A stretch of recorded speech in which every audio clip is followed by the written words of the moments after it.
بولے. The topic about which, the issue about which I am going to discuss now is about the eutrophication. Eutrophication means excess of nutrients in the ecosystem, that is especially in aquatic ecosystem, that is in the ponds, in the rivers, in the canals, in the pools. Nutrients are excessive abundance because of the excessive use of fertilizers in the form of nutrient supplement to the plants.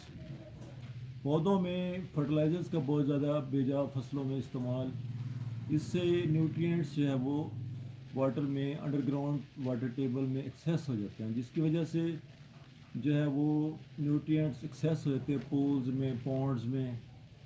اور ایسے sources جو جہاں پہ reservoirs میں جہاں پانی store ہوتا ہے، اس سے یہ ہوتا ہے کہ ایلجی وغیرہ اور دوسرے جو پروٹسٹ ہیں وہاں پہ ان کی ایکسیس جو ہے وہ گروتھ ہو جاتی ہے، اور خصوصاً ایلجی جو ہے وہ پلینکٹنز جو اوپر تیر رہے ہوتے ہیں، چاہے وہ زو پلینکٹنز ہو چاہے وہ فائٹو پلینکٹنز ہو،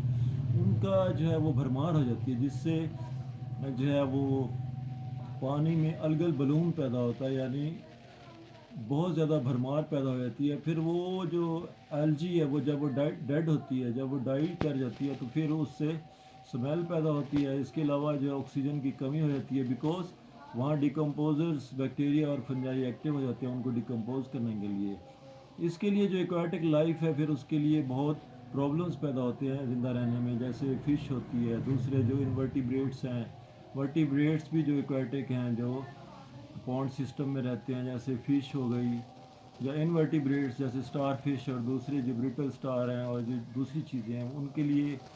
فراگس جو رہتے ہیں ان کی لاروا سٹیجز وہ سارے ڈسٹرب ہو جاتے ہیں. اس لیے جو ہے وہ فرٹیلائزرز کا یوز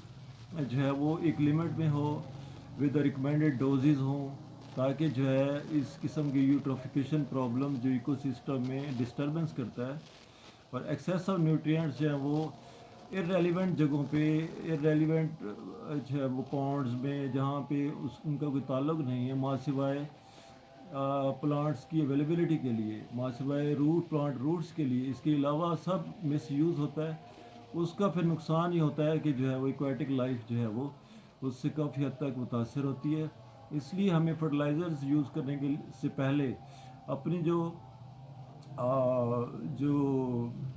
متعلقہ جو ماہرین ہوتے ہیں، اسکل جن کے پاس ہوتا ہے ہاؤ ٹو یوز فرٹیلائزرز، کس اماؤنٹ میں وہ یوز کرنا ہے، کن حالات میں یوز کرنا ہے اور کتنی کوانٹٹی میں یوز کرنا ہے، اس کو سامنے رکھتے ہوئے then we use the fertilizers in the crops اور ان دا